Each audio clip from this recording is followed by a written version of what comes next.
And it's a definite feeling of unease and almost suffocation when you have a system like this and it's pointing all that moisture towards you and it's not really shifting all that much. I mean that's a type of weather feeling that I particularly don't like.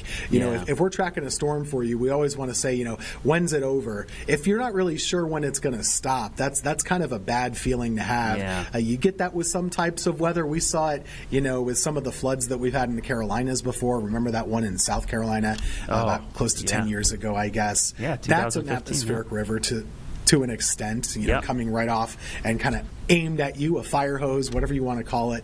Lake effect can be that way, and this is one of those too. It's kind of interesting to learn more about these, Brad. It's not something that we talk a lot about in the East Coast. We get them as well, but the West Coast meteorology, I mean, they attribute a big chunk of their rainfall, especially in California, over the course of the year. A ton of their seasonal rainfall can come from just these atmospheric river events. Yeah, and they have a category system for them now, kind of like we do for hurricanes. One, or they call them AR1s through 4s, and they rate them based on how much precipitation they're going to dump. And you're exactly right; they're not always a bad thing. They can be, obviously, the big ones. But as you mentioned, a lot of the water supply in the Cascades, the Sierra, are all the snowpack from these. So they serve a vital purpose there. But like you said, when one gets stuck over one area, that's when you get those horrific floods. And I've skied in Tahoe where they'll end up with like 20 feet of snow, and it's like crazy the amount of snow they get. I got the radar pulled up for the Pacific Northwest, and you could just see kind of the flow coming in from the Pacific, and just it's pouring up there. We joke that Seattle's a rainy city. It's not as rainy as some of the Carolinas, but this is a situation where some of those mountains, especially in the Olympia Peninsula there, which is west of Seattle, those are some of the wettest locations in the United States because of that. I was quickly going to look at the rainfall estimates there. I'll see what it looks like right now. I'm trying to plot this, but it might take a second to populate. But some of the totals I've seen have been like up around a foot of rain, and some of the rivers up there have been crazy. They have a lot of radar beam blockage, so it's kind of tough. You think it's tough here with some of our radar holes, but over there it's like, man, you need gauges and like firsthand accounts for some of that. But that's something to keep an eye on, because the systems that come in from that, Tim, while we don't get that kind of rain, the systems that come in over that can eventually end up on the East Coast when they come over the ridge. So it's always a pattern. Yeah. It's interesting to watch to see if we get a low pressure system out of that at some point. Yeah, we'll see what happens. I think tomorrow we'll probably start to talk quite a bit about the extreme cold headed our way toward Monday. So yes, that is a big talker coming up. So we'll talk about that coming up tomorrow. But stay tuned. We've got more news coming up after the break.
Hi, everyone. Thanks so much for being with us here on Live Impact News. I'm Vanessa Rufus.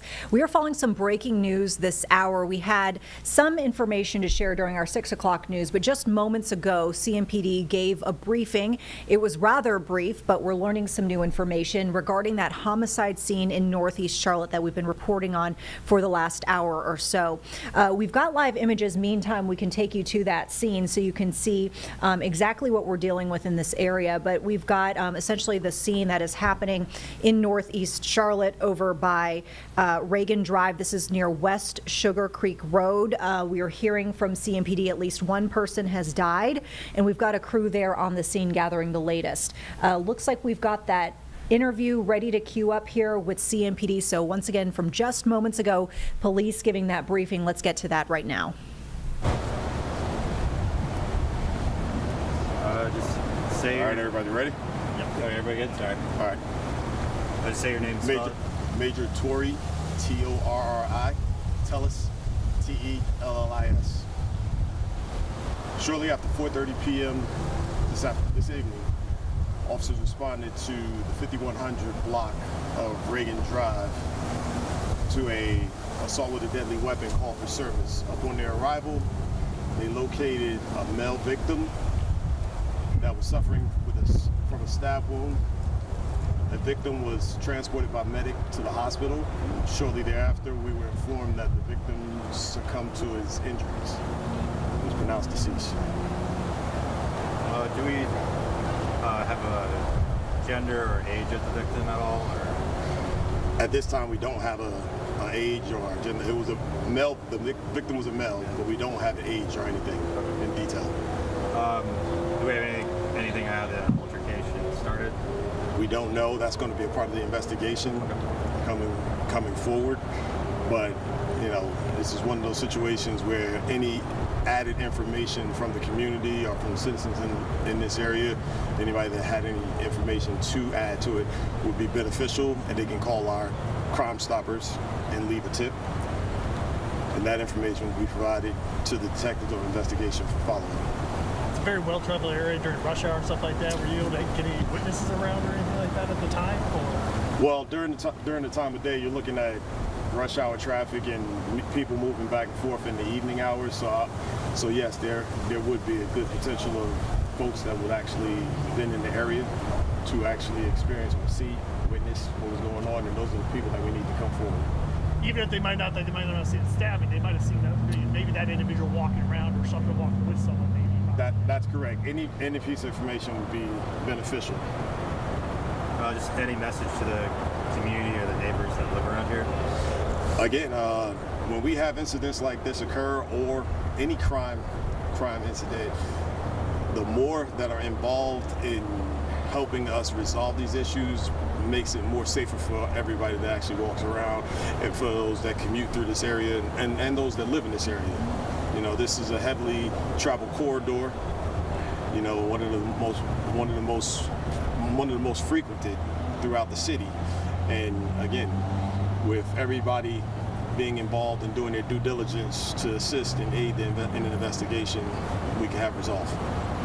Any suspects? At this point, again, it goes back to the information being added in, and we're grateful to that will be added. That's all good. Yeah. Thanks so much. Thanks, guys. Thank you. All right, so once again, folks, a very brief update from CMPD, but some information regarding that scene that we've been keeping an eye on in Northeast Charlotte. We are going to, of course, continue to follow this for you throughout the evening. We'll have much more as we take you, meantime, to some live images right now. You can see our crew remains there on scene in the area of Reagan Drive. This is in the area of West Sugar Creek, and you can see that crime scene tape remains there. Looks like they have at least one patrol car also remaining on scene as police continue to investigate this assault with a deadly weapon call. A man, they say, was found stabbed. That person eventually going to the hospital and dying. We don't know much else about suspects or victims other than to tell you the person who died, we're told, was a man. The investigation continues, and you heard the officer there just saying no suspects at this point that they can give information about. But look at that. You can see they even have canine crews out there. So this is a very active scene, no doubt looking for some evidence, perhaps. As we get more information, we'll definitely bring that to you here on Live Impact News. And thank you to our crew out in the scene, Ben, who fed back that interview with CMPD just moments ago, as well as some of the notes that we received from the actual briefing there. So with that, we want to talk about another breaking development here. This is going to be on the front of that light rail stabbing, the one from this past Friday, December 5th. We are getting a little bit more insight from CATS and officials, as there have been a lot of questions regarding the suspect in this case. And we've learned that the suspect here had something called a transit exclusion. Essentially means he was not allowed to be on the CATS system on public transit. And of course, as authorities have shared, they say he was, and it resulted in the stabbing from this past Friday. So we got a question and answer informational packet, if you will, from CATS within the last couple of hours or so. Wanted to dive into some of the more interesting insights, more of the new information we're seeing, including this one right here, where there was a big question regarding the suspect's transit exclusion. How was he actually able to get on the train? Well, this is the answer from CATS. They go on to explain that this transit exclusion is a legal restriction, they say, not a physical barrier. They say tens of thousands of people ride CATS every day, and monitoring everyone entering the system is not feasible at this time, as they go on to say there's no practical way to identify an excluded individual as they board. And we know that this is coming amid some questions and some pushes by some in the community to make the transit access a little bit more exclusive, in the sense of physical barriers, having to purchase a ticket to be able to physically get through onto the platform or onto one of these transit vehicles. The other Q&A that we're seeing here, if we can go back to the Q&A 2, is why did the suspect receive that transit exclusion? So there we can see this was actually apparently, CATS says, due to a data entry error that occurred during CATS training on the evening of October 8th. Officers responding on October 9th, 2025, they say, did not have visibility into the prior day's exclusion. So just a few of the tidbits that we're seeing coming out of this latest report from CATS. So we'll definitely be digging further into this packet of information and be bringing that to you tonight at 11 here on WCNC Plus as our regular evening news goes on. With that, I think we're coming up on a great time to take a break here.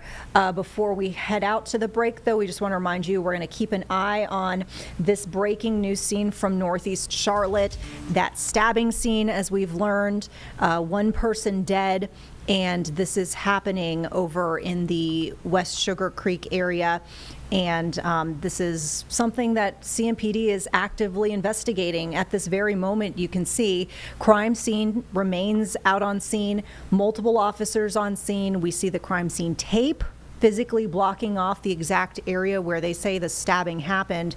And our crew will remain out there gathering the very latest for us. We'll have much more for you here on Live Impact as we get that. We'll take a quick break, folks. Back in 2 minutes with much more. We appreciate you sticking with us. I'm Vanessa Rufus.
All right, thanks so much for sticking with us here on Live Impact News. Vanessa Rufus here. We do continue to watch that breaking news out of Northeast Charlotte, the homicide scene, where we see our crew is still able to show us the activity that remains there on Reagan Drive. This is Reagan Drive, specifically close to the West Sugar Creek Road area. We're told this was a stabbing. There is no identification on the person who was killed, only we're hearing from CMPD just moments ago that this person was a man. They say that there's not much information to release at this point on a suspect, but you can see they're still out there. Crime scene tape is up. A few moments ago, we actually saw them out with a canine. Looks like they might have been sniffing around. I don't know for evidence or what, but as we get more information, of course, we will pass that along to you. But once again, original call was assault with a deadly weapon. They say they found a man stabbed. That person went to the hospital, and that is where that person died. More information to come as we go on throughout the evening here on Live Impact, as well as at 11 on our normal late newscast here on WCNC Plus. Meantime, we're following a big update here out of Kentucky State University, that Tuesday evening shooting. We're seeing not only an identification of the person killed, it's a student, 19-year-old Dijon Darrell Fox Jr., and we're also learning a bit more about the circumstances behind this shooting. So with that, we want to turn to this briefing from today. Just a little while ago out of Kentucky, as police shared an update on that situation. Scott Tracy, Assistant Chief of Police at the Frankfort Police Department, here to provide an update regarding the shooting that took place yesterday at the campus of Kentucky State University. While we released preliminary details last night, we are now able to release the identities of those involved and the specific charges filed. First, it is with deep regret that I confirm the identity of the victim who lost his life. He was Dijon Fox, a 19-year-old male and a student at Kentucky State University. Our deepest condolences go out to Mr. Fox's family and friends during this incredibly difficult time. The second victim, also a KSU student, remains in intensive care at the hospital. Regarding the investigation into the shooter, we have formally charged Jacob Lee Bard with murder and assault in the first degree. Mr. Bard is a resident of Evansville, Indiana. Our investigation has determined that Mr. Bard is a parent of a Kentucky State University student. We want to reassure the community that this was an isolated incident involving these specific individuals, and there are no active safety concerns on the campus of Kentucky State University at this time. This investigation is ongoing. We would like to thank our partners who assisted at the scene and continue to aid us, including the Franklin County Sheriff's Office, the Kentucky State Police, and the Kentucky State University Campus Police, among others. Kentucky State University is an integral part of Frankfort, and a tragedy like this affects us all. Our thoughts are with the students, faculty, and staff as they navigate this difficult time. I'll now take a few questions. There was a video circulating that it was seemed like a group of kids. Some people said jumped one of the children, and this was the father whose kid got jumped, and that's why he shot. Can you elaborate on just what led up to this shooting? It's really too early in the investigation right now to really to give any details on what led up to it. At this point, a lot of that would just be some speculation. We have collected that video and have that as well. Can you confirm that everyone in that video was involved in the incident in some sort of way? And then a follow-up to that, an eyewitness who was there, who saw the video as well. There are two cop cars, or it appears at least one police car on the street right there, right in front of the building. Were there university officers present when this happened? There were university officers present when this happened. Were they involved in separating that, or had they gotten there during this dispute, or can you elaborate on? I don't want to go into the details of it, but obviously when this happened, they acted quickly and were able to prevent any further any further injuries, and were able to get that individual into custody. Moving forward, will there be any additional police presence on campus? As far as what KSU's do, well, we are assisting them right now, us and the Franklin County Sheriff's Office, with some extra officers currently, and we'll continue that as long as they request. Is there any surveillance video that you guys are kind of pulling from to help you with this investigation? And is there anything that the public can do to kind of assist you guys right now? Yeah, we were able to get video from campus. Has a lot of good security cameras. We were able to gather that. I'm not going to go into what is detailed on that. What was your follow-up there? How can the public assist you right now with this investigation? Obviously, anyone that witnessed it, we want to talk to them, and we need to get as much detail as we can from anybody that was on scene. Also, we know that there were a number of people that were out recording different things, and if they could bring that in and share it with us, it's imperative that we are able to see that. Can you confirm how many students are related to Bart at the university? Because I believe there's 2 listed in the baseball roster with the last name, both from Evansville. Are those both his children? I can't confirm that. I cannot confirm that. I do have a question for the university president. Yes. We got a complaint from one of the families to our newsroom and saw another one on Facebook as well from another family that they didn't get any calls from the university when their children were involved in this. Can the university confirm if calls were put into the families who were impacted by this and when that happened? Thank you for the question. I called the numbers that were provided to us. I spoke to the mother of the deceased yesterday, and this morning the mother called me, and she and I spoke. The one who is injured, I was at the hospital yesterday with them. I spoke to the mom. I was there very late last night, and this morning I was there again, and I met with the student. So the parent, and I saw the student as well. So I don't know where that's coming from, but I'm doing everything I can to be there for the parents and the student. For the child who was injured that you spent time with, when was that call made to their family initially after, or did you make contact once you got to the hospital? I made the call around 4:30, 5 o'clock. As soon as I got the number, I asked for the number. Once the numbers were provided to me, I placed the call. How is the student doing? How is the student doing in the hospital? Still in critical condition. They'll be doing another surgery this afternoon, hopefully. We'll know more tomorrow or the day after. This is the second shooting on campus this semester. Can you talk about that, give the university statement on that, and then also talk about, is campus a safe place for students moving forward? The campus is a safe place for the student moving forward. We're doing everything we can. We have added more police officers. The mayor, the judge, and I had a meeting to see how we can collaborate more. The judge was with me this morning. And we will continue that discussion and see what we can do once the investigation is completed. Can you explain the safety alert system across campus, and did it kind of happen as designed? I talked to some students who just said that they received emails. I didn't know if there was an application that people were kind of using, or students are advised to use when something like this happens. We test this application all the time. We let students know what to expect in case of emergency, and we follow our protocol yesterday. If I can go back to the police shooting here, can you talk any about why the suspect may or may not have been on campus, or may have been on campus? No. Mr. Tracy, can you expand on this a bit? Was there a meeting between Mr. Bard's?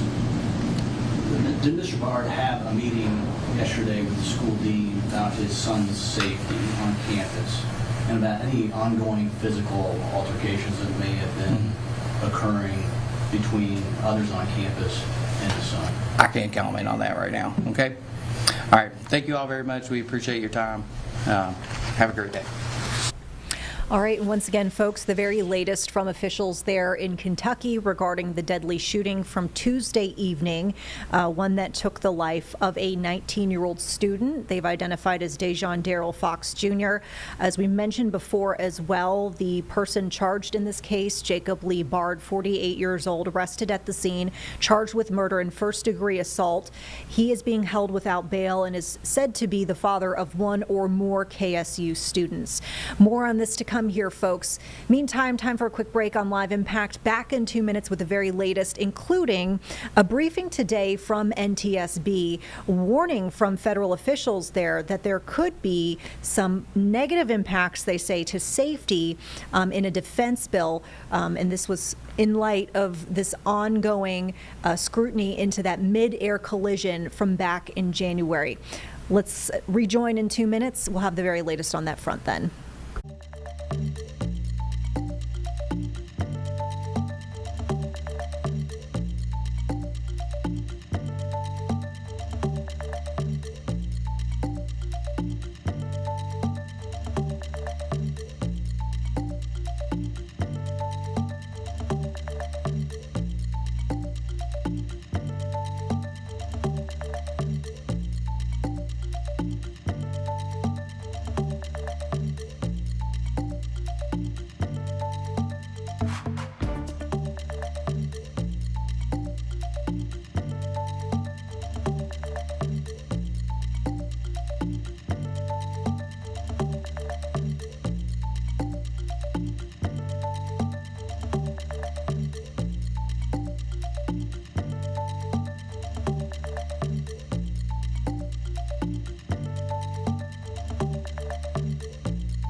All right, welcome back here to Live Impact News. Vanessa Rufus here.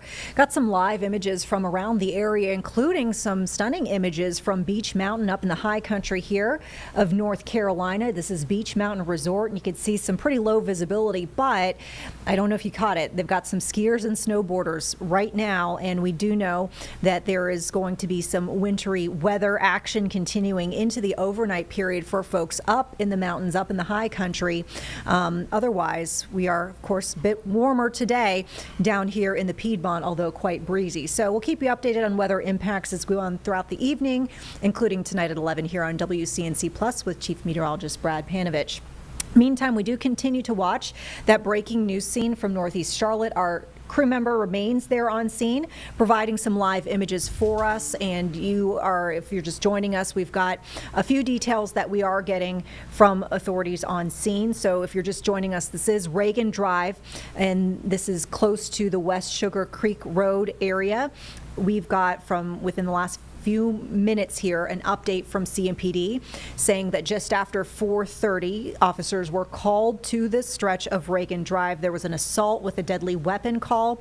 They say they found a man suffering from a stab wound. That person brought to the hospital. That person sadly dying at the hospital shortly afterwards. The investigation, as you could see, is still pretty active. You've got the crime scene tape up, the crime scene investigators van that's out there, which we know sometimes CMPD will bring out if they feel like they're going to be at this scene for a longer haul, and will be doing extensive evidence collection, et cetera. It's usually when we see this van come out there, and several officers that do remain just a little bit after 7 o'clock when we first brought you this live look here on Live Impact News. We're also seeing police canines out there. Looked like they were sniffing the scene. I don't know if they were looking for somebody or if they were looking for specific evidence, but seemingly that was part of the investigation, bringing in, we saw at least one police canine there. So we'll continue to monitor as we get more information. We'll pass that along here on Live Impact News. Meantime, we're following some federal developments related to that story that had big ties here to the Charlotte area from the very beginning of the year. That's that mid-air collision in D.C. From back in January. Unfortunately, a deadly mid-air collision, as you might remember. And there was a Charlotte crew that was involved with that. And we heard just today from NTSB, so a federal agency, talking about their concerns about a defense bill and how they think this could undermine aviation safety, particularly considering what happened with this D.C. mid-air collision and some of the safety changes that had been instated following that instance. So with that, we want to take you to this briefing from just a bit ago to hear what federal officials have to say. Good afternoon. Eric Weiss with NTSB Media Relations. Chairwoman Jennifer Homendy, Homendy, will make a few comments and then take questions from reporters.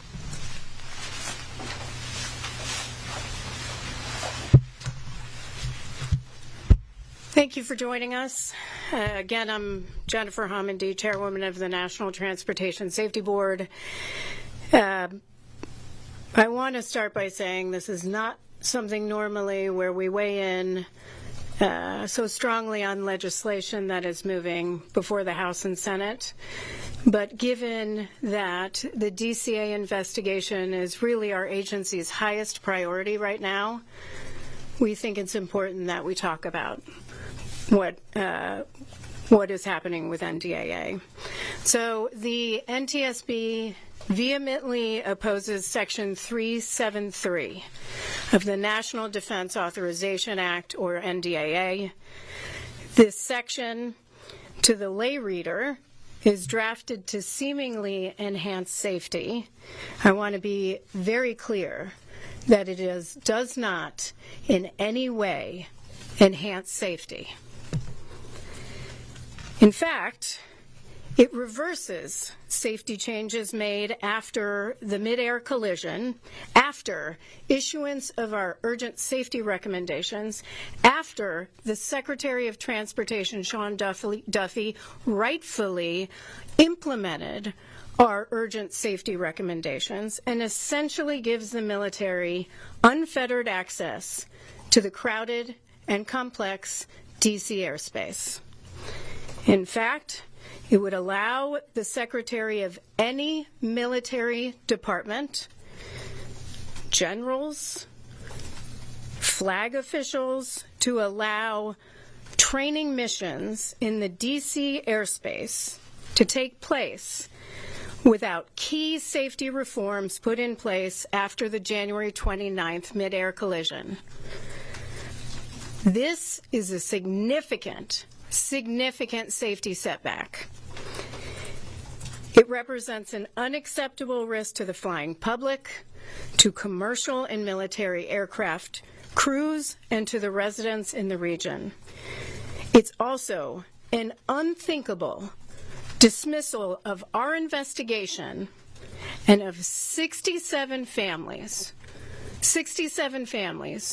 who lost loved ones in a tragedy that was entirely preventable. This is shameful. It is shameful. We should be working together in partnership to prevent the next accident, not inviting history to repeat itself by recreating the same conditions that were in place on January 29th. Now, I'll take a few questions, but I want to be very clear. At no point was the NTSB ever consulted about this language. We were unaware. We have spent a great deal reaching out to anyone. I will talk to anyone in the Hill. I don't care who they are. If they are for safety, they want to know about safety, I will talk to you. But not once did House Armed Services or Senate Armed Services reach out to us. Yet we briefed them on our urgent safety recommendations after their issuance. Not once. So today, I sent up a letter to the Hill. It's on our Twitter. It just went out.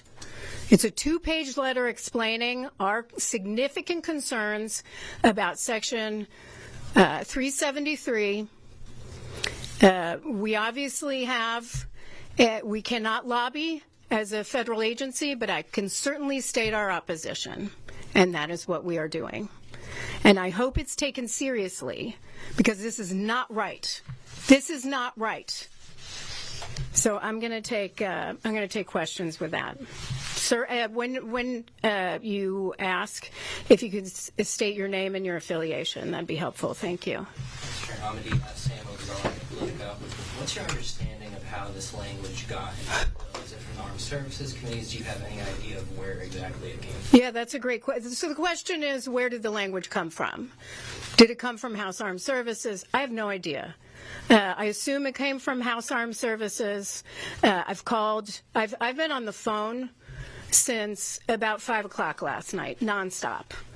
Went till midnight, started at 5 a.m. this morning. It has been all day. I will call anyone, to see if somebody can do something, somebody can raise objections. I think it's probably, I don't know what the outlook is in the House for this section. Frankly, it should be struck from the House bill. Certainly it should be struck when it gets to the Senate. I don't know the outlook, but I have no idea who is behind it. David. Dave Sherman from Reuters. Can maybe you explain for lay people, why does this provision not enhance safety? What is the loophole that Senators Cruz and Cantwell are talking about? Yeah, so the question is, how does this provision not enhance safety? What specifically, how does it not do that? And I'll tell you. We've gone through the language. First of all, it maintains the existing exemptions under current law, the National Defense Authorization Act of fiscal year 2019, for the military for ADSB out, and it maintains that memorandum of understanding between the DoD and FAA. But what it says, and I'll go through some of this, in subsection A, it says the Secretary of a military department may not authorize any manned rotary wing aircraft of the DoD to operate a training mission in covered airspace unless that aircraft is actively providing warning of the proximity of such aircraft to nearby commercial aircraft in a manner compatible to traffic alert and collision avoidance system. That existed on January 28th. It existed on January 29th. That helicopter had ADSB in through the iPad. It had ADSB out. Granted, it had a problem with the helicopter itself at the time, but the PSA airlines, they had ADSB out. They had TCAS. They got a TCAS alert nearly 20 seconds right before they hit about 400 feet, 20 seconds before the midair collision. It says traffic. That didn't avoid anything. That midair collision still occurred. When TCAS says traffic, you're talking seconds. You are looking out in the dark to figure out, where is that aircraft? What is in my way? Is it a nuisance alert? Because I'll tell you this much, TCAS, below 900 feet, there are inhibits, basically alerts are inhibited below 900 feet. This mid-air collision occurred at about 278 feet mean sea level. So the traffic, which was a traffic alert, you get that, up until about 400 feet. But you don't get any resolution advisories after 900.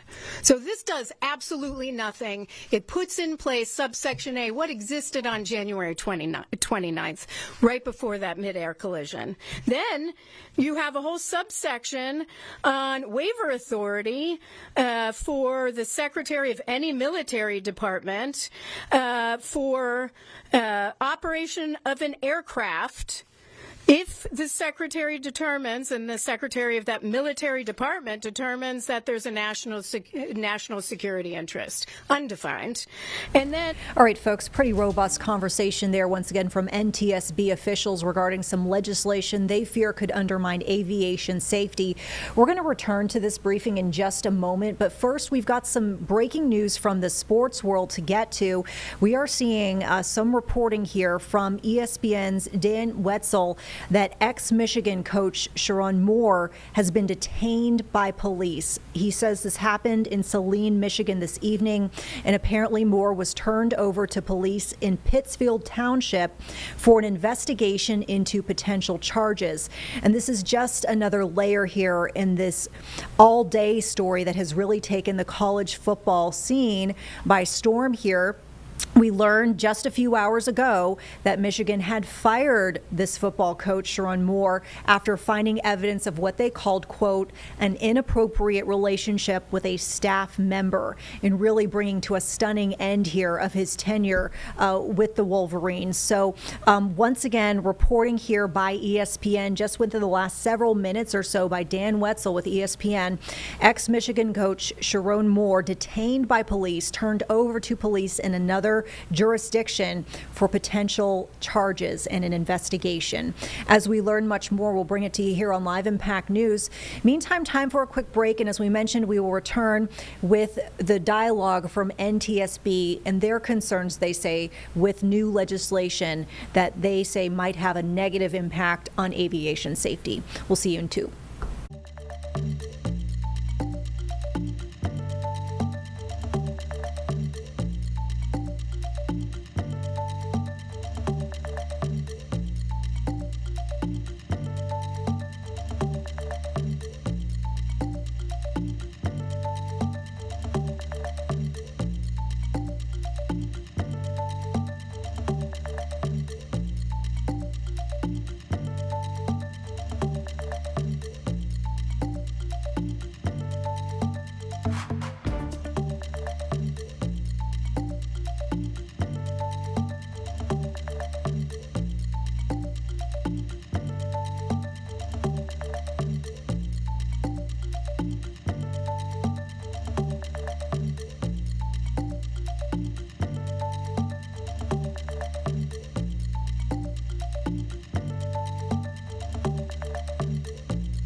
Hi, folks. Welcome back here to Live Impact News. We have been listening in here on a briefing from NTSB from just a little while ago today, talking about their concerns they see with a particular measure inside a major defense policy bill. One we should mention actually just passed the House today, has been sent on to the Senate, but we are hearing from officials concerns that there is a provision inside this bill that could negatively impact aviation safety, and this coming on the heels several months now removed from that mid-air collision back in January in D.C., where we know there have been local impacts here in Charlotte. A Charlotte-based crew was on that aircraft where many people died, and they have been talking about NTSB today their issues with this particular provision. Otherwise, we see this bill that lays out defense priorities for the next year or so, talking about increased pay for service members, military aid to Ukraine, reinvestment in China, and repealing sanctions on Syria.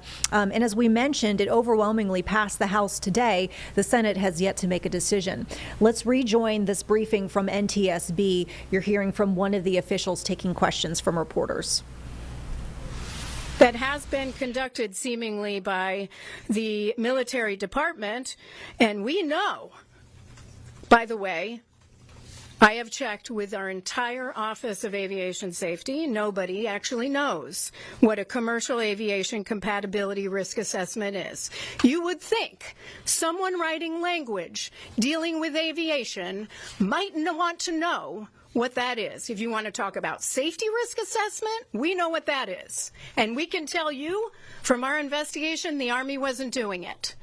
They don't know the DCA airspace. You know who knows? The FAA, who has absolutely no role according to this legislation, says the Secretary has to be consulted. Where's their role? Their expertise. And I respect them, yes. You know, there are certainly a give and take in investigations, but I respect them. Their expertise is our airspace. Where are they consulted in here? Where's their risk assessment? It isn't here at all. Apparently, that military department has to do a risk assessment that they don't even know how to do now. Then, apparently, put mitigations in place for, I don't know who, maybe their own aircraft. They certainly don't understand the commercial airline industry. You know who does? The commercial airline industry, who's also not consulted. If it sounds like I'm mad, I am mad. This is shameful. You know, then it goes on to say, you know, this has to go to Congress. I've written those things before. Listen. I worked for Congress for 15 years. I know how to read legislation. I know how to write it. This is not how you write it. This is terrible. You know, so then it has this report on near misses by the Secretary of Defense. Here's what I'll say. Where was the FAA and the DOD in particular when we discovered there were 15,241 close proximity events in our investigation? They didn't know that. We did. So what do you think is going to come from a near miss report of investigation of accident data that only the FAA collects? They don't know what a near miss is. They don't even have a definition for one. So, you know, there's a lot of that really takes us through all the provisions in here. This should be stricken from this legislation. I've already stated that the Rotor Act would go a long way. I'm not going to get ahead of our D.C. investigation with any recommendations that we're going to come out with once we finalize that investigation soon. But we have been on record supporting ADSB in and ADSB out for decades. That will substantially improve safety and save lives, which is why we support the Rotor Act. This should come out. You want to have a debate or a discussion in the Rotor Act, we can have that discussion. You want to have a discussion around our final recommendations, fine. This is shameful. Go ahead, and then I'll go to Sydney Person, Fox 5. If this language goes through and is passed as is, should passengers feel safe flying in or out of DCA? And I also wonder, ma'am, if you've talked to any of the families or what you say to them in the wake of this. Yeah. I talked to the Lilies. I talked to Sherry Lilly this morning. We spoke. I've seen the families. Frankly, my chief of staff reached out to the other family group. I am reaching out to them later today. We are in constant communication. We meet on a regular basis. I've seen what they released. And I agree. In fact, although I would say it's not window dressing, I'd say this is a broken window. Broken window. So, I mean, it's terrible. And to answer your first question, if this becomes law, no, I would be concerned about safety in the D.C. airspace. Absolutely not. I could not assure anybody. I would not stand up there and say this guarantees safety. It does not. It is a step backward. In fact, I would say it's a safety whitewash. Go ahead. Yeah, thank you. Well, guys, I'll have you. All right, and we will rejoin with this feed in just a bit. But meantime, we wanted to let you know we continue to follow that breaking news out of Northeast Charlotte, that homicide scene, our crew remaining on scene.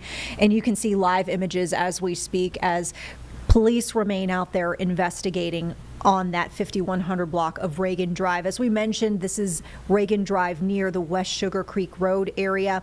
We're told this is a stabbing scene. They say that they were called to this scene, officers were, for a call of assault with a deadly weapon. They say they found a man who was suffering a stab wound when they arrived.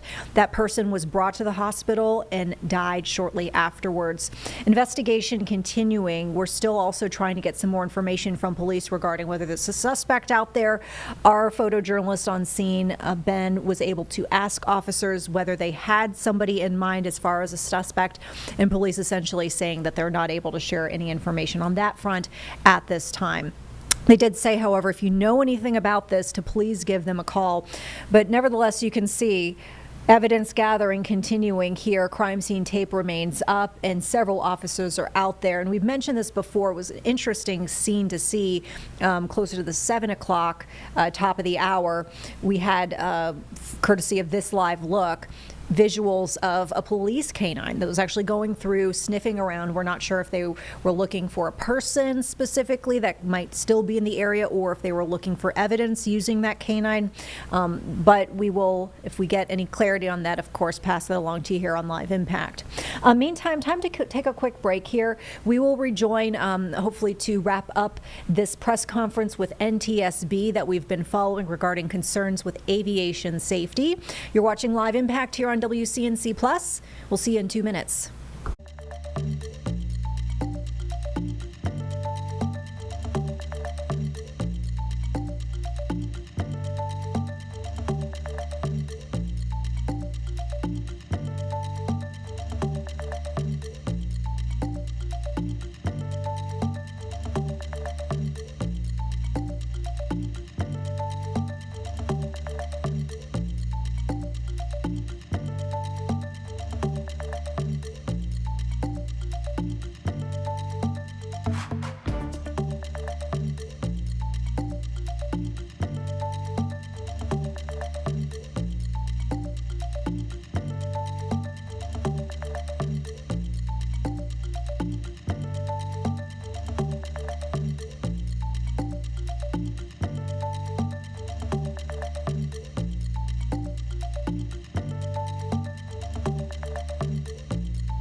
Hi, folks. Back here to Live Impact News. I'm Vanessa Rufus, sending you now to some live images of the nation's capital, specifically the Capitol, where we saw the House pass overwhelmingly a major defense policy bill.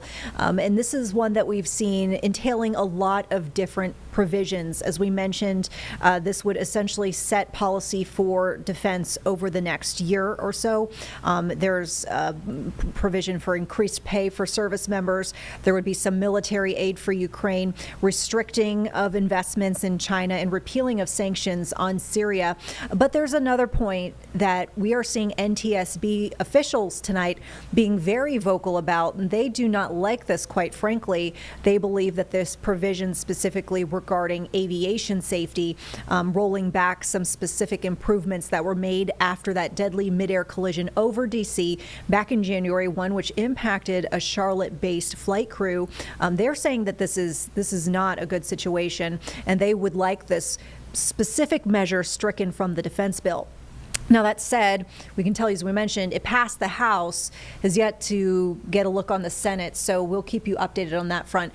Meantime, though, we want to rejoin here with that press conference from the NTSB from just a bit ago, where they were talking about their concerns with the specific provision in the defense bill, and we are seeing here the Transportation Board Chair Jennifer Homendy taking questions from reporters. Helicopter routes. That's a discussion we also had about whether that could occur. I don't think we have an answer to that because it's FAA's responsibility. It's their chart to review that route and to review their route structure. However, this pretty much says you can go wherever you want in the DC airspace, which is a pretty broad definition, without ADSB. With what existed on January 29th, which led to the collision. Go ahead, sorry. Chair Homendy, Adam Tuss from Channel 4. I hate to ask you to speculate, but why do you think that this language is put in there? The question is, why do I think it was put in there? It's hard. I don't know. Frankly, I don't know who put it in. I would love to have a conversation with that individual or those individuals. We have actively reached out on the Hill to all interested parties, so I'm not sure why. We were not consulted on this one. Had we been, we would have said this is a no for us. So I don't know I don't know the motivation. What I will say is it's wrong. That's fair. And have you ever seen the NTSB work kind of be ignored the way that this seems to push it aside? So the question is, have I ever seen the NTSB ignored in this way, pushed aside? Certainly. I have when we issue recommendations where entities tell us they're not going to implement them and that's their final word on the matter. Or I have when, we're pushing for a certain outcome through legislation and don't achieve it. But this is pretty blatant. And this is the deadliest air tragedy we've investigated, deadliest by fatalities since November of 2001. Deadliest by fatality count. It's incredible that anyone would think that this is the direction that we should be going. This is anti-safety. Sir. Hi, Zach Lange from Bloomberg Government. Have you communicated your concerns to the White House, and would you welcome their involvement in this? So the question is, would I welcome the involvement of the White House, and have I communicated my concerns? No, but I intend to. I've been constantly on the phone since literally 5 p.m. last night. I'm sure I bugged a lot of people up until midnight.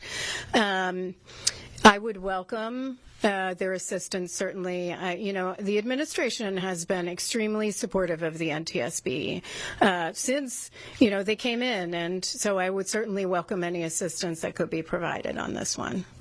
Yes. Sarah Kloss from CBS. You mentioned that obviously as a government agency, you can't lobby Congress. It seems like you might be asking or hoping that this gets taken out. Is this lobbying Congress, and if not, what's the goal? No, this is no different than how we weigh in on legislation on a federal, state, or local level, where we state our support or opposition. We don't say what the action, specific, please vote against this. We are not saying that. We are not saying how you should vote. What we are saying is these are significant concerns, and we don't believe it has should have any space in this bill. Lori. Yeah. Hi, Lori. Has the military, have your investigators been getting cooperation from the military? I know there was some frustration during the hearings about FAA and their ability to get you documents. Has the military continued to cooperate with investigators? Do you feel like they're getting the information they need to do their work? Yeah, the question is, are we getting cooperation from the military in order to do our investigative work? Yes, the answer is yes. We've actually had a really cooperative relationship with the Army. I've spoken several times to Secretary Driscoll. He's been phenomenal to work with, and has asked for information from us as well. And we've had a good relationship throughout the entire investigation. Our lead investigator is here today, Bryce Banning, and I see him back there shaking his head. Yes, because that partnership has continued. Dave. I know you can't talk about your recommendations that come out after your meeting next year, but can you say broadly whether the provisions in this bill would address, the NDAA would address the concerns you first outlined in August, or would it prevent a tragedy like this in the future, you think? The question is, would the provisions of this bill prevent a tragedy that occurred on January 29th in the future? No, it would not. This bill would not do that. This is anything but safety. I don't want to get ahead of our investigators as they are in their final drafting stages of the investigative report. I don't want to get ahead of where they are or get ahead of the other board members either. But this clearly would not improve safety in any way. Yes. Josh Chambers. I know you said you read bills, you've worked on the Hill. Can you explain if this were to go through, I don't like the hypotheticals, but if this were to go through, what is the process? How long would this take for this to get implemented? I mean, where would this go? Explain that process a little bit. Well, the question is, what's the legislative process for this moving through? Obviously, it's up before the House as a conference report. Then it goes to the Senate. The Senate would have a chance to amend it if leadership is amenable to that. So that's something you'd have to talk to Senator Cruz and certainly the leadership in the Senate about. But then that would send the bill back to the House because it is a conference report. If it became law, I don't know the time frame for immediate implementation of it. I can't speak to that, but thank you for the question. Here and then back here.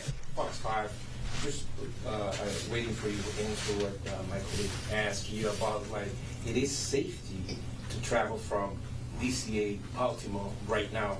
We are 2 weeks from Christmas. A lot of people. Oh, yeah.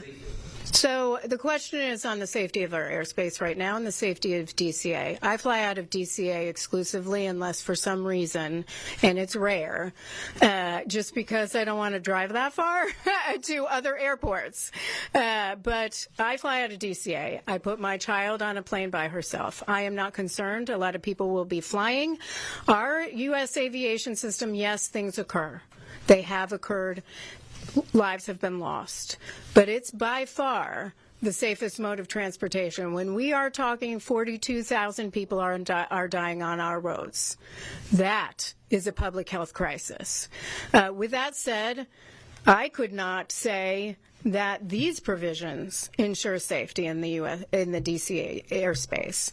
Provisions that exist right now, rightfully, were the safety reforms that Secretary Duffy rightfully put in place, and within hours of the NTSB issuing urgent safety recommendations. Question, Karen? Oh, I did. We'll do two because I did commit to here, and then we'll go here. Really quickly, you mentioned that they're in the final stages of the final report for this.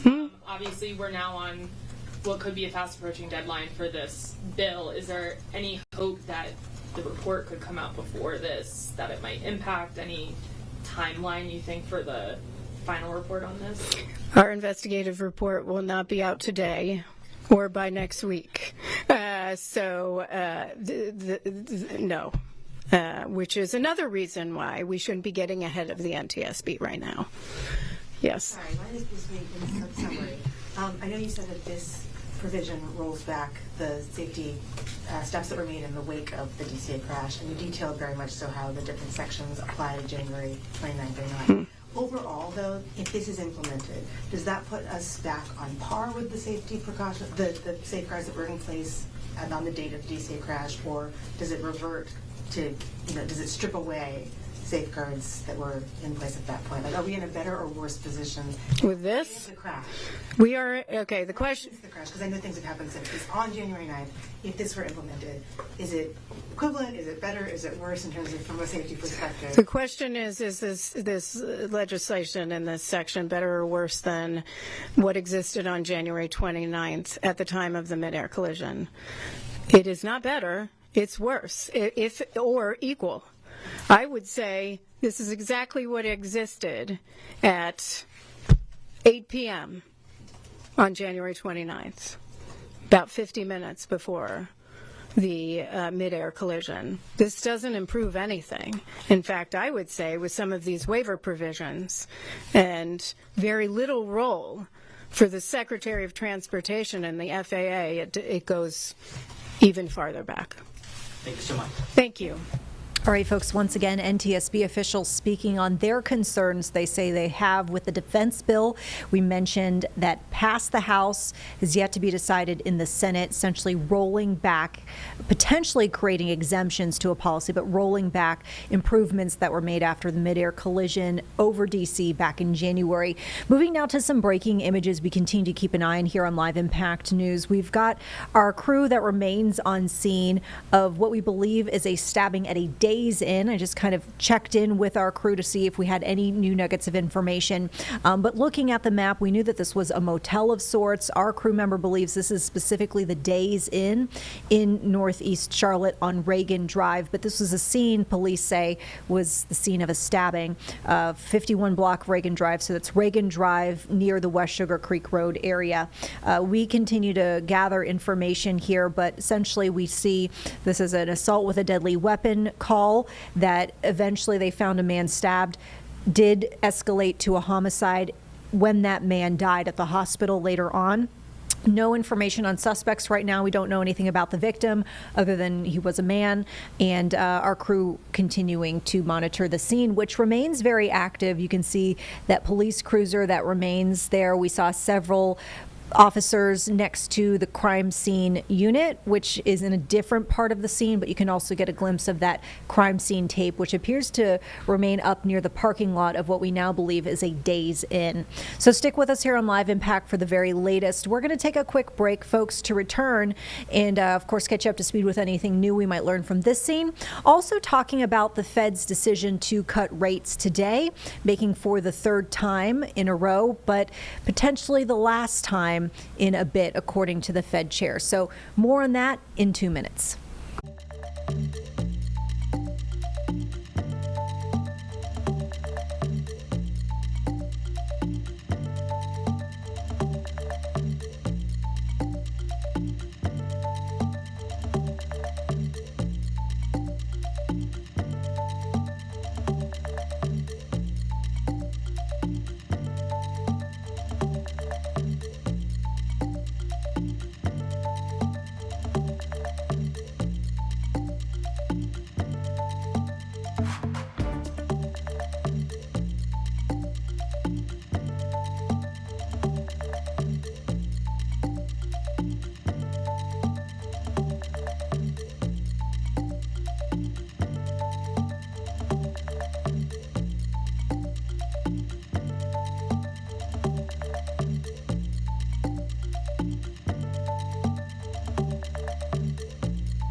Folks, welcome back here to Live Impact News as we continue to follow this breaking news scene out of Northeast Charlotte. We've got police remaining there over by what we believe is the Days Inn. We know that there are a few motels and hotels around this specific crime scene. Our crew member who is on scene providing these live images as we speak believes that it's the Days Inn. He's sharing with us. But just moments ago, police giving us an update there on the scene saying that this is a homicide investigation. Started around 4:30 as an assault with a deadly weapon call. Officers say they arrived, they found somebody stabbed. That person went to the hospital and sadly died at the hospital shortly afterwards. You've got evidence collection, which continues here at this hour. We've got crime scene tape we see remaining up in the area, as well as multiple patrol cars, crime scene investigators. You can even see there at the bottom right corner of your screen, there's somebody who looks like they're picking up evidence there off the ground. And earlier, closer to the top of the last hour, we actually saw live images of a canine, a police canine that appeared to be sniffing around. We don't know if it was sniffing for evidence or looking for somebody, but we are going to stay on top of this. And you can kind of see there where the crime scene tape is wrapped around. It does look like that is a Days Inn logo. We can see on that sign that says enter.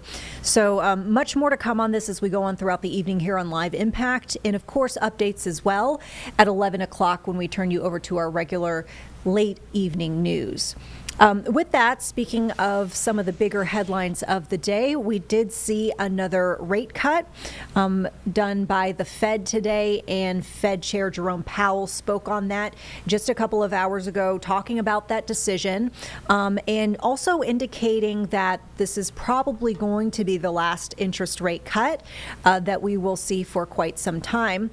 The president, who has been calling, meantime, for these cuts very persistently over the last several months, just remarked and commented on the decision today by the Fed within the last couple of hours or so, saying that, in his words, they could have at least doubled the latest interest rate cut. So seemingly the president not very impressed with what he saw.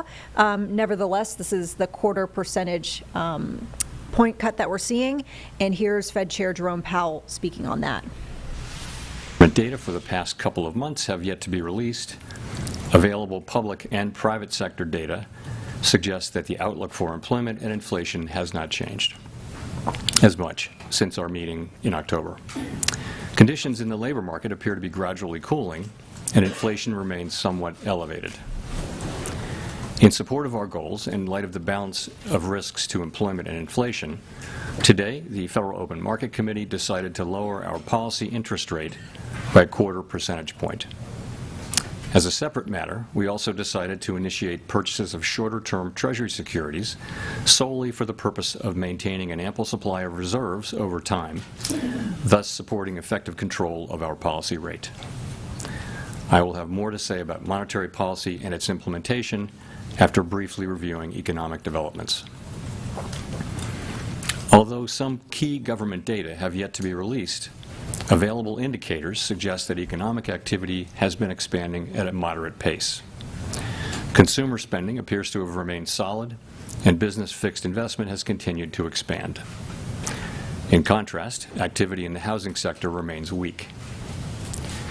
The temporary shutdown of the federal government has likely weighed on economic activity in the current quarter, but these effects should be mostly offset by higher growth next quarter, reflecting the reopening.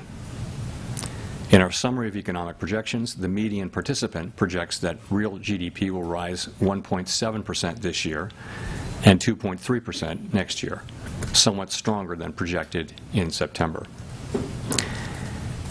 In the labor market, although official employment data for October and November are delayed, available evidence suggests that both layoffs and hiring remain low, and that both households' perceptions of job availability and firms' perceptions of hiring difficulty continue to decline. The official report on the labor market for September, the most recent release, showed that the unemployment rate continued to edge up, reaching 4.4%, and that job gains had slowed significantly since earlier in the year. A good part of the slowing likely reflects a decline in the growth of the labor force due to lower immigration and labor force participation, though labor demand has clearly softened as well. In this less dynamic and somewhat softer labor market, the downside risks to employment appear to have risen in recent months. In our SEP, the median projection of the unemployment rate is 4.5% at the end of this year and edges down thereafter.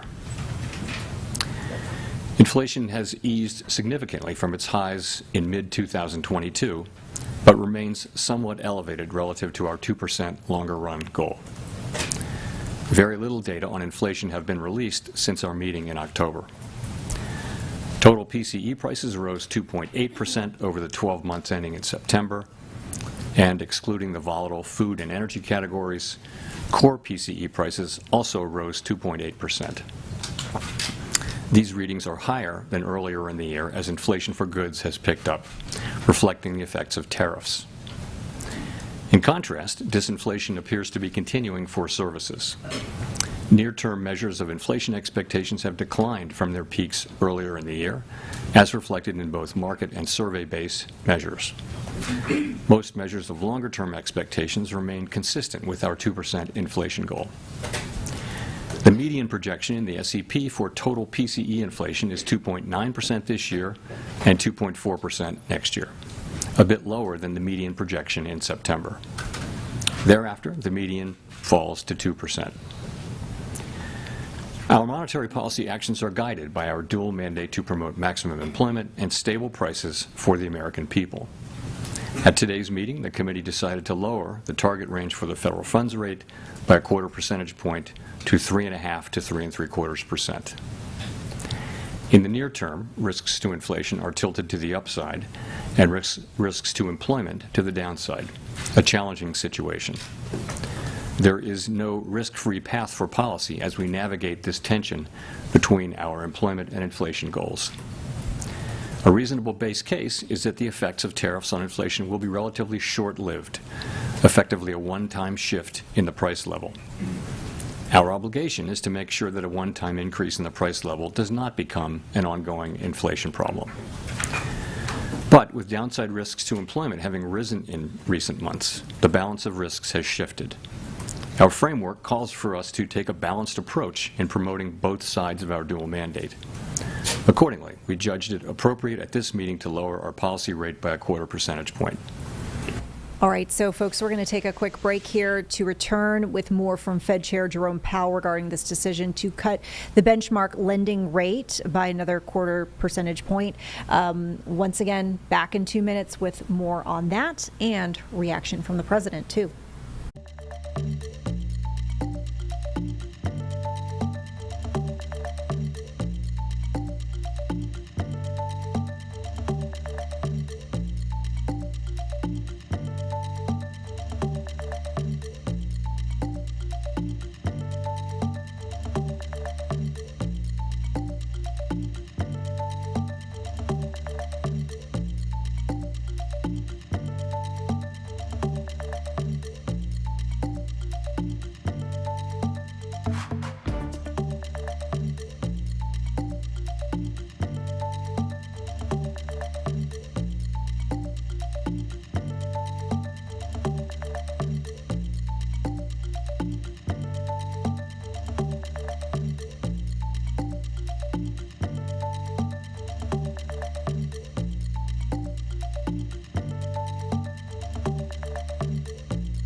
Welcome back to Live Impact News. We're going to rejoin here with this announcement from Fed Chair Jerome Powell regarding the lowering of the benchmark lending rate. It's now between 3.5% and 3.75%. It's the lowest that we've seen in more than 3 years at this point.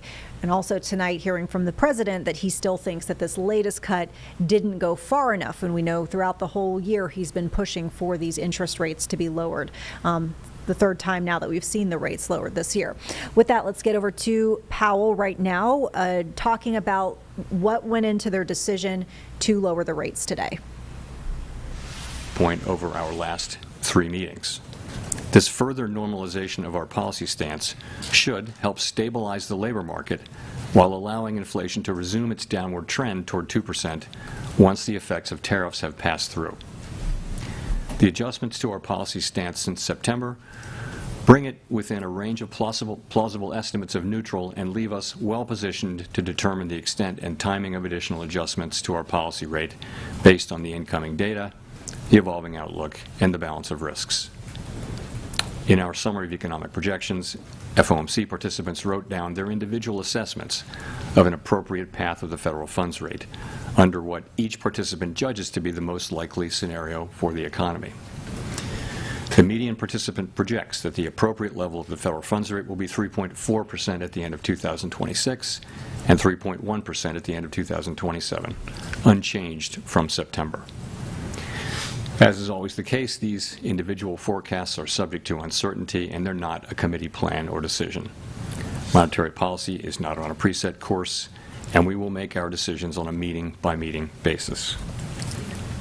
Let me turn now to issues related to the implementation of monetary policy, with the reminder that these issues are separate from and have no implications for the stance of monetary policy. In light of the continued tightening in money market interest rates relative to our administered rates and other indicators of reserve market conditions, the committee judged that reserve balances have declined to ample levels. Accordingly, at today's meeting, the committee decided to initiate purchases of shorter-term Treasury securities, mainly Treasury bills, for the sole purpose of maintaining an ample supply of reserves over time. Such increases in our securities holdings ensure that the federal funds rate remains within its target range and are necessary because the growth of the economy leads to rising demand over time for our liabilities, including currency and reserves. As detailed in a statement released today by the Federal Reserve Bank of New York, reserve management purchases will amount to $40 billion in the first month and may remain elevated for a few months to alleviate expected near-term pressures in money markets. Thereafter, we expect the size of reserve management purchases to decline, though the actual pace will depend on market conditions. In our implementation framework, an ample supply of reserves means that the federal funds rate and other short-term interest rates are primarily controlled by the setting of our administered rates, rather than day-to-day discretionary interventions in money markets. In this regime, standing repurchase agreement, or repo operations, are a critical tool to ensure that the federal funds rate remains within its target range, even on days of elevated pressures in money markets. Consistent with this view, the committee eliminated the aggregate limit on standing repo operations. These operations are intended to support monetary policy implementation and smooth market functioning and should be used when economically sensible. To conclude, the Fed has been assigned 2 goals for monetary policy: maximum employment and stable prices. We remain committed to supporting maximum employment, bringing our inflation sustainably down to our 2% goal, and keeping longer-term inflation expectations well anchored. Our success in delivering on these goals matters to all Americans. We understand that our actions affect communities, families, and businesses across the country. Everything we do is in service to our public mission. At the Fed, we will do everything we can to achieve our maximum employment and price stability goals. Thank you, and I look forward to your questions. Howard. Thank you. Howard Schneider with Reuters. Just first turning to the statement, just to be clear, we're on the same page here. The insertion of the phrase, considering the extent and timing of additional adjustments, does that indicate that the Fed is now on hold until there's some clearer signal from inflation or jobs or the evolution of the economy along the baseline outlook? So Yes, the adjustments since September bring our policy within a broad range of estimates of neutral. And as we noted in our statement today, we are well positioned to determine the extent and timing of additional adjustments based on the incoming data, the evolving outlook, and the balance of risks. That new language points out that we'll carefully evaluate that incoming data. And also, I would note that having reduced our policy rate by 75 basis points since September and 105 basis points since last September, the Fed funds rate is now within a broad range of estimates of its neutral value, and we are well positioned to wait to see how the economy evolves. And if I could follow up on the outlook there, it seems like with the additional GDP growth coupled with easing inflation and a fairly steady unemployment rate, this seems like a pretty optimistic outlook for next year. What's given rise to that? Is this an early bet on AI? Is there some sense of improving productivity out there? What's driving that? So a number of things are driving what's happening in the forecast. And I would say if you look broadly at outside forecasts, you do see a pickup in growth in many of those now too. So it is it's partly that consumer spending has held up. It's been resilient, and to another degree, it is that AI spenders and AI has been holding up business investment. So overall, the baseline expectation for next year is, at least at the Fed, and I think with outside forecasters too, is a pickup in growth from today's relatively low level of 1.7%. I mentioned that the SEP median is 1.7 for this year growth and 2.3 for next year. You actually, some of that is due to the shutdown. So you can take 0.2 out of 2026 and put it in 2025. So it would really be 1.9 and 2.1. But overall, yes, for a few reasons, fiscal policy is going to be supportive. And as I mentioned, AI spending will continue. The consumer continues to spend. So it looks like the baseline would be solid growth next year. Steve. Thank you, Mr. Chairman, for taking our questions here. You had previously described rate cuts in terms of a risk management framework, and kind of following up on what Howard was asking, is the risk management phase of rate cuts over here, and have you taken out sufficient insurance, I guess, against potential weakness in terms of the data we might get next week when it comes to employment? So we're going to get a great deal of data between now and the January meeting, and I'm sure we'll talk more about that. And the data that we get are going to factor into our thinking. But yes, we have, if you go back, we held our policy rate at 5.4% for more than a year because inflation was high, very high, and unemployment in the labor market was really solid at that point. So what happened is over last summer of 24, inflation came down, and the labor market began to show real signs of weakness. And so we decided, as our framework tells us to do, that when the risks to the two goals become more equal, you should move from a stance that favors really dealing with one of them, in that case inflation, to a more balanced, more neutral setting. And so we did that. We did some cutting, and then we paused for a while to work our way through what was happening in the middle of the year. And then we resumed cuts in September, and we've cut now 3. We've now cut a total of 175 basis points. And as I mentioned, we feel like where we're positioned now we're well positioned to wait and see how the economy evolves from here. If I could just follow up on the SEP, you have a whole lot of a big increase in the growth numbers, but not a big decline in the unemployment numbers. And is that an AI factor in there? What is going on in terms of the dynamic? You get more growth, but you don't get a whole lot of decline in unemployment. Thank you, sir. So the implication is obviously higher productivity. And some of that may be AI. It just also, I think, productivity has just been almost structurally higher for several years now. So if you start thinking of it as 2% per year, you can sustain higher growth without more job creation. Of course, higher productivity is also what enables incomes to rise over long periods of time, so it's basically a good thing. But that's certainly the implication.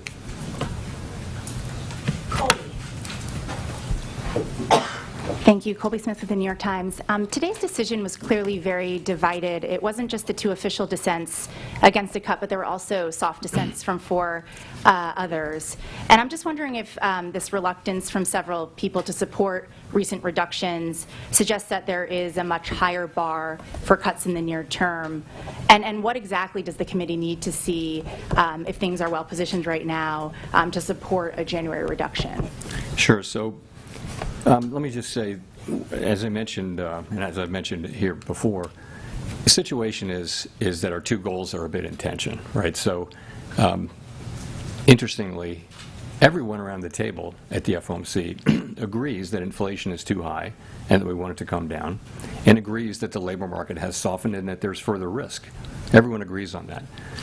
Where the difference is how do you weight those risks, and what does your forecast look like, and where do you, ultimately where do you think the bigger risk is, and you know, it's very unusual to have persistent tension between the 2 parts of the mandate, and when you do, this is what you see, and I think it's actually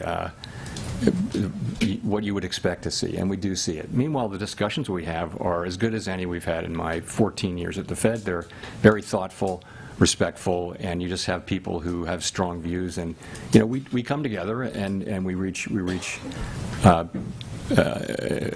you know, a place where we can make a decision. We made a decision today. We had, you know, 9 out of 12 supported it, so fairly broad support.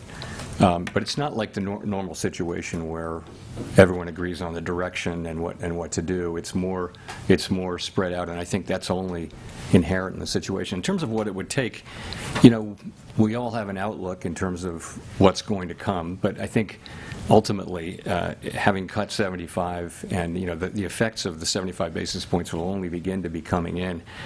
As I've said before a couple times, we're well positioned to wait to see how the economy evolves. We'll just have to see. And we will get, as you know, quite a bit of data. I should mention on the data, as long as I'm talking about it, that we're going to need to be careful in assessing, particularly the household survey data. There are very technical reasons about the way data are collected in some of these measures, both in you know, inflation and in labor, in the labor market, so that the data may be distorted and not just sort of more volatile, but distorted, and that's really because data was not collected in October and half of November. So we're going to get data, but we're going to have to look at it carefully and with a somewhat skeptical eye by the time of the January meeting. Notwithstanding that, we will have a lot of the December data by the time of the January meeting. So we expect to see a lot more, but I'm just saying that what we get for example, CPI or for the household survey, we're going to look at that really carefully and understand that it may be distorted by very technical factors. All right, folks, and we're going to take a quick break here on Live Impact News. We'll be back in 2 minutes with more dialogue over this rate cut. As we mentioned, the president not entirely pleased, even though the cut itself was something he was calling for. In his words, he said it could have been double. So we're going to come back here in 2 minutes with where the president made those remarks. It was actually during a roundtable with business leaders from across the nation. And so we will have that for you in just a couple of minutes.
All right, folks, welcome back here to Live Impact News. As we mentioned before we took our break here, the fact that the Fed's rate cut today is definitely staying in the headlines, and the president himself remarking on the cut that we saw today. We know the president has been pushing for these rate cuts throughout the year.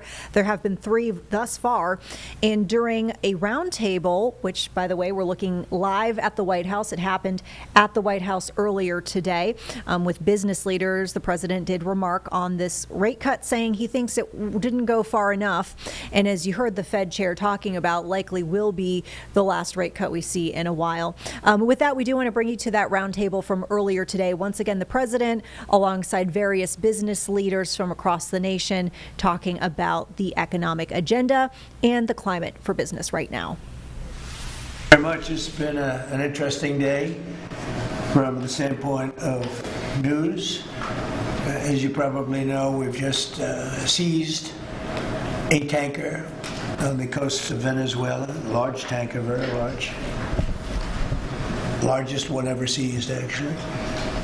And other things are happening, so you'll be seeing that later, and you'll be talking about that later with some other people. Very excitingly for me, in the country, we've just launched the Trump Gold Card. It was about 30 minutes from now.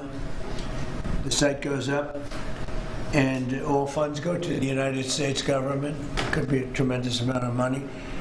It'll also be able to have people like this keep, as an example, just one example, there are a lot of examples, people just buying them. It's somewhat like a green card, but with big advantages over a green card.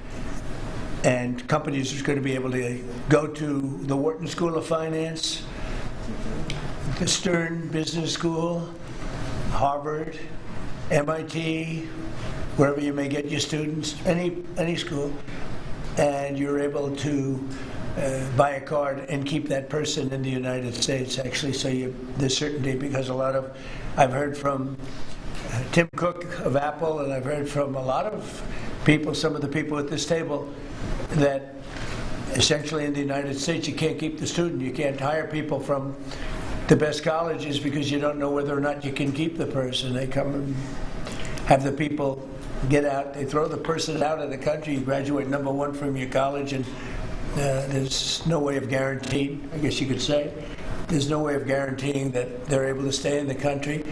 Howard, maybe you'll give a little description of the Trump Gold Card, please. Sure. So for an individual, it's $1 million, and for a corporation, it's $2 million. And as the president said, for a corporation, they spend $2 million. They can then have an employee, full vetting, the best vetting the government has ever done, $15,000 vetting to make sure these people absolutely qualify to be in America. Absolutely qualify. And then the company can keep them here, and they have a path to citizenship, right? Obviously, they have to be perfect people in America, and having passed the vetting, after 5 years, they'll be available to become citizens, and then the corporation can put someone else on the card. So for a company, they can keep putting people on the card, 1 person per card, and for an individual, it's $1 million, and it's a gift to the United States of America to help America be great again under Donald Trump.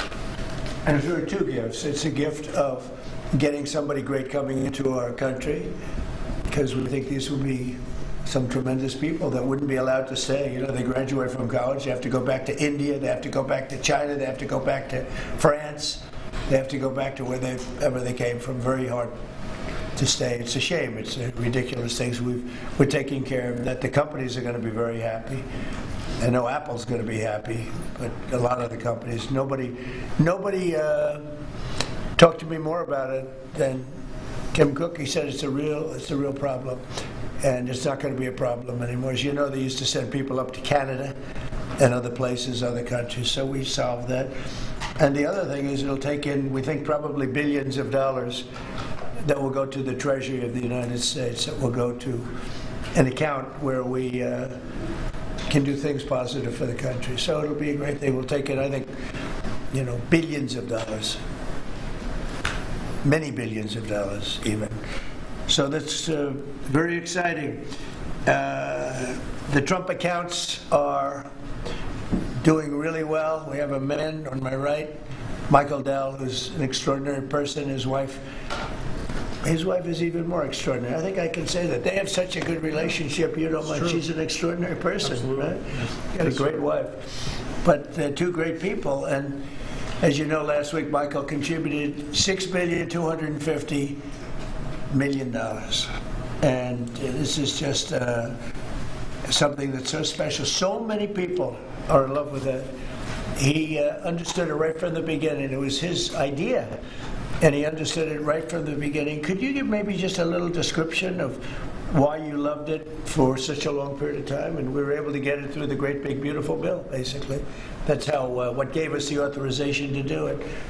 Michael, please. Yeah, absolutely, sir. So, when we first heard about this idea, the idea was that the government would give $1,000 to a newborn baby in an account that they would own, and it would go in essentially the S&P 500 and compound. And when the child becomes 18, they could use that money to go to college, to buy a home, to start a business, to continue saving. And I thought that was a great idea. I thought that'd be great if companies matched the government's contribution, which we're doing, and a lot of the companies around the table have committed to doing that. And also thought about this is, wow, this is going to be like a platform for families and communities and philanthropists to contribute to those accounts. And so we originally started with the idea of, well, what if we gave some money to all the kids in our home state of Texas, right? We thought that would be a nice thing to do. That's still a lot. Yeah, it is. 1 out of 10 new kids in America are born in Texas. Yeah, I happen to be a fan of the state of Texas. But anyway, we thought about it some more, and we thought, this is going to be something really special. We have a foundation, and it focuses on children. It's been around for 26 years, and we said, well, why don't we go bigger? And so we talked about it, and now that the Investment in America Act is a law, which that in itself is a incredible thing that occurred. It does have a platform. And we were super happy to announce that we would give, $250.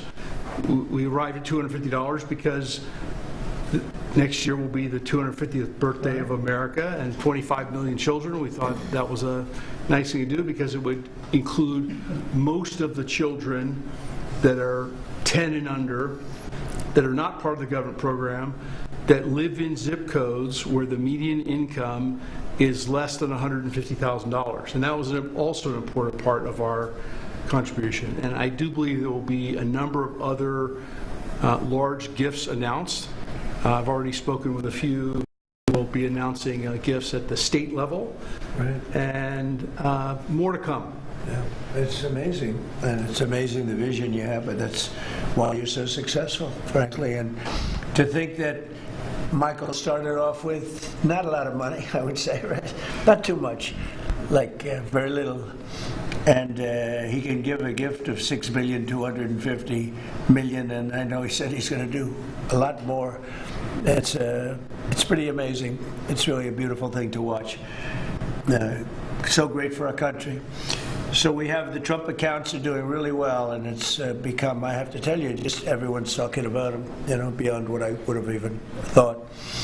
And it's going to make some young people relatively very wealthy. And in some cases, they could really be off to a great start.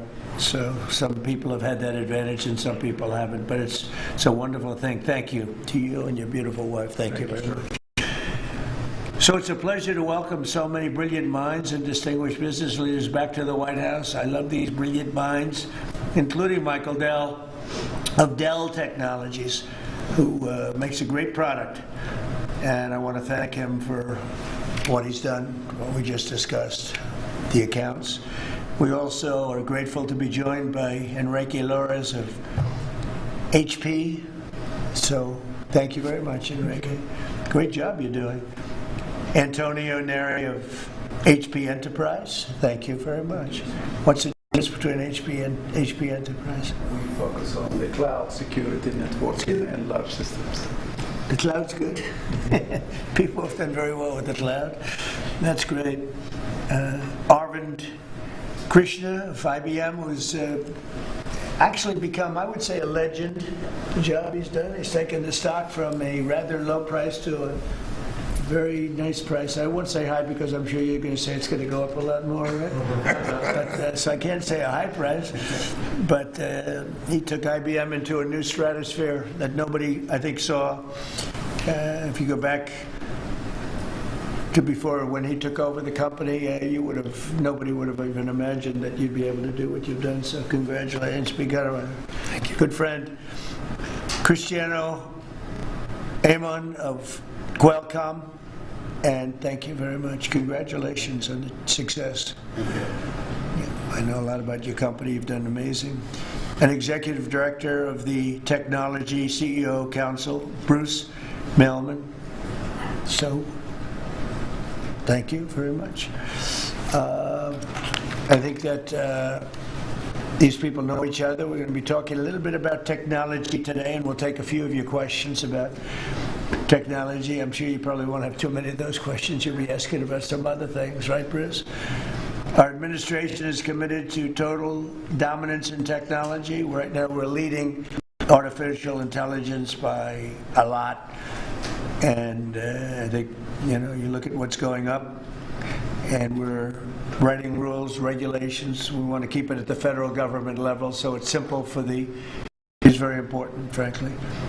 And I think we're pretty well committed. I spoke to some of the senators today, and I think we're committed to do that. We want to make it as simple as possible, as easy, because you're competing with some very big sources, and we want to stay number one by a lot. We're leading the world in building new data centers and new semiconductor and chip manufacturing facilities and new capacity for AI. And we're unleashing all of the forms, literally all forms of energy and natural gas and oil to clean, beautiful coal and safe, reliable nuclear power.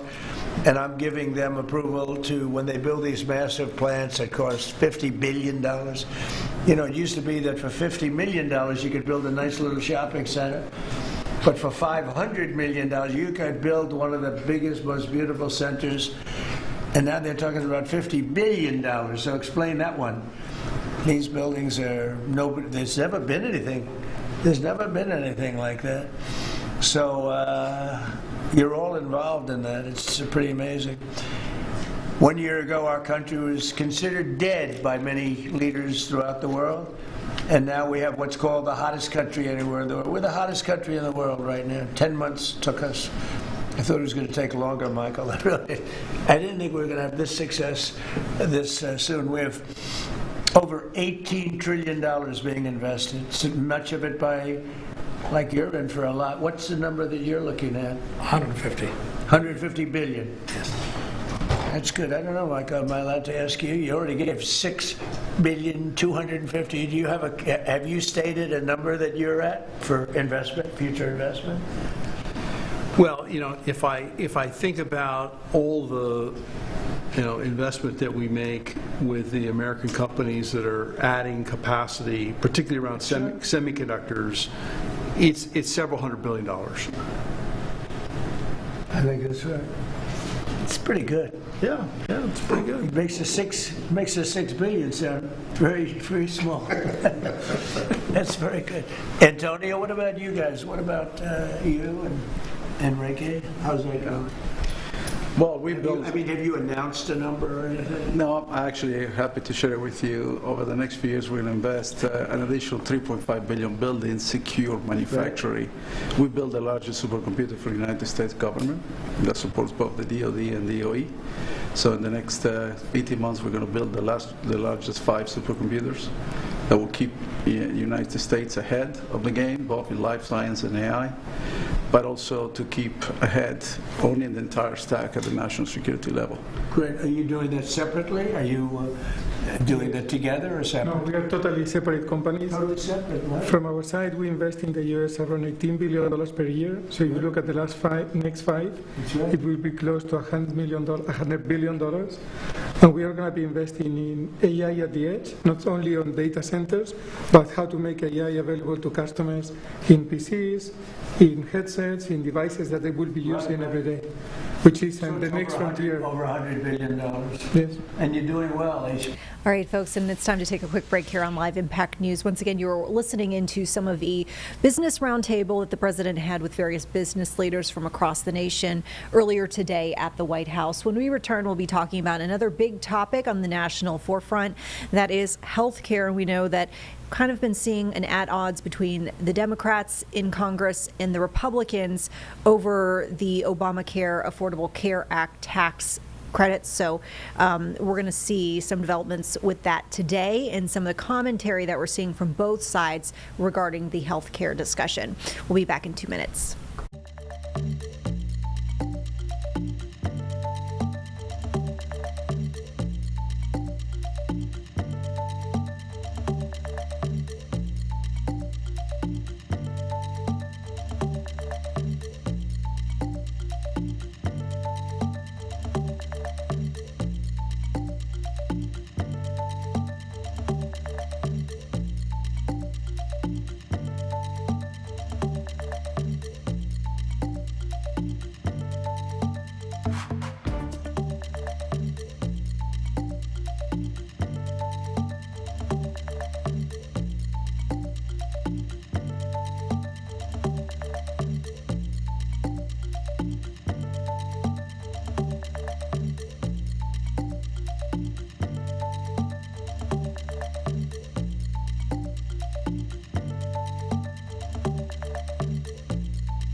Welcome back here to Live Impact News. Vanessa Rufus here, taking you out now to some live images of the U.S. Capitol at this very hour. You can see there it sits, and we know that there is anticipation that House GOP leaders are set to bring to a vote next week a package of health care bills. And we know that health care has been the forefront as a dialogue in Congress lately, especially considering the back and forth that we saw with the government shutdown recently and the push on the Democratic side for the extension of those expiring Affordable Care Act subsidies, or Obamacare if you prefer. Republicans, to our knowledge, do not intend to bring the extension as part of next week's vote. That said, we've got the Democrats remarking today on this health care push. So let's listen into a briefing they gave just a few hours ago. Hello, everyone. Honored, as always, to be joined by Vice Chair Ted Lieu and also Representatives Sarah McBride and Shamari Figures, new members to Congress who have been amazing advocates for their communities, for their regions, and honored to have them here. We're here today because Donald Trump and House Republicans are failing the American people. They're failing to address the healthcare crisis that they've created. They're failing to lower costs, and they're failing to make life more affordable for hardworking Americans.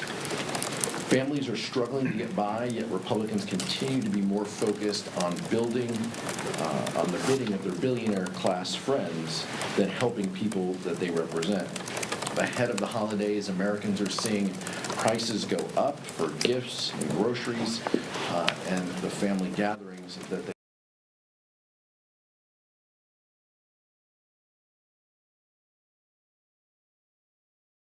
care premiums don't skyrocket before the end of the year.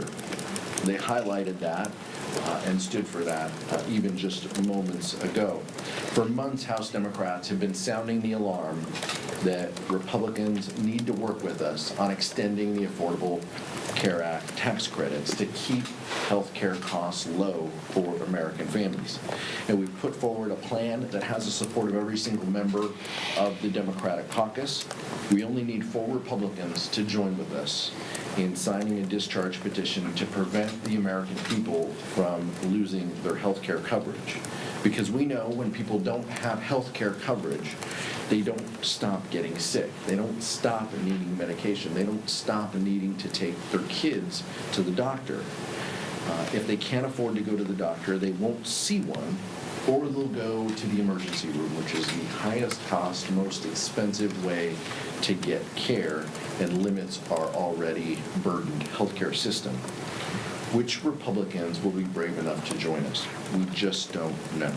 The American people can't afford inaction from Republicans, and it's time that they put politics aside and do the right thing. Lower costs, save health care, put the American people first. Now I turn it over to Vice Chair Ted Lieu. Thank you, Chairman Aguilar, and I'm so honored to be here today with 2 of our amazing freshmen, Shamari Figures and Sarah McBride. I also want to note that we had an election yesterday in America, and I want to congratulate Eric Gisler in Georgia for flipping a state house district. And just to give you some context, Democrats lost that district last term by 22 points. He won it last night. And I want to congratulate Eileen Higgins, the incoming mayor of Miami. She flipped that seat from red to blue, and she overperformed by 20 points. She is the first Democrat in nearly 30 years who's going to be mayor of Miami. And I dare Florida Republicans to try mid-decade redistricting, because we're going to win the seats that you have to weaken among Republican incumbents if you try this. Now, we have an affordability crisis in America. Electricity costs are surging, grocery prices continue to increase, and healthcare costs are skyrocketing. What does the President of the United States focus on? I'm just going to read you one of his many posts on social media. This one was from 2 days ago. The only reason Marjorie Trader Brown, green turns brown under stress, went bad is that she was jilted by the President of the United States. Certainly not the first time she has been jilted. Too much work, not enough time, and her ideas are now really bad. She sort of reminds me of a rotten apple. Marjorie is not America First or MAGA because nobody could have changed her views so fast, and her new views are those of a very dumb person. That was proven last night when washed-up, Trump-hating 60 Minutes correspondent Leslie Stahl, who still owes me an apology from when she attacked me on the show with serious conviction that Hunter Biden's laptop from hell was produced by Russia, not Hunter himself, totally proven wrong, interviewed a very poorly prepared traitor who in her confusion made many really stupid statements. My real problem with the show, however, wasn't the low IQ traitor. It was that the new ownership of 60 Minutes Paramount would allow a show like this to air. They're no better than the old ownership who just paid me millions of dollars for fake reporting about your favorite president, me.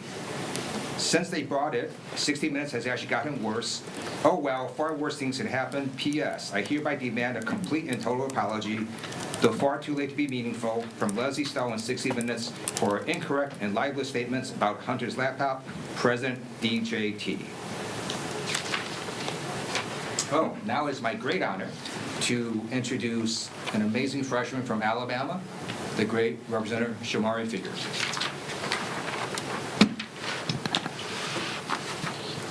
Thank you, Congressman Lieu. Look, we're in the middle of a healthcare crisis, and the stakes could not be higher. Millions of Americans rely on healthcare subsidies to be able to afford coverage, and 50,000 of those Americans are located in my district in Alabama. And it's not just a talking point back home. This is real life for people. I represent one of the poorest districts in the country. The individual median income in my district is just north of $32,000. To say that another way, 50% of the wage earners in my district earn less than $32,000. And so when we talk about 50,000 people's healthcare premiums on average increasing by a little more than double in a district where the income is just north of $32,000 on average, it's more than a talking point. It's something that hits people in real ways in real life. It's not something people can afford. And beyond the personal side of it, my district as a whole is one of the worst for healthcare access and outcomes in the country. I have 13 counties in my district. We can only deliver babies in 2 of the 13. 10 of the 13 counties either have hospitals that have closed or in the process of converting to REHs so they don't close, or are on literal financial life support under the threat of closure. And by the way, the largest hospital in my state capital of Montgomery, which I also represent, which is one of only 2 hospitals in that county, is in the middle of a bankruptcy. And so healthcare access is something that is deeply personal to my district, and to make the cost of healthcare unaffordable for people, completely unaffordable, to put it completely out of reach for people is something that is irresponsible and something that we have the ability to be able to stop, because it's going to put more stress on the hospitals that we still have, and people are going to continue to suffer some of the worst healthcare outcomes, because all of that I just said is all in a district that has the 3rd lowest life expectancy in America. And so this is something that we have to get Republicans on board to fix. We just need a few. We just need a few to join us to do the right thing. We need a few to step up to the plate, to show that they understand and they know that supporting life doesn't end at birth. It is something that we can do and something that we need to do here in Congress to make sure that the American people, and the richest nation that the world has ever known, that healthcare coverage, healthcare access is not something that is a luxury that is only available to the wealthy. It's something that is only available to the few. And so I am proud to stand here with my colleagues to bring up this issue once again, yet again.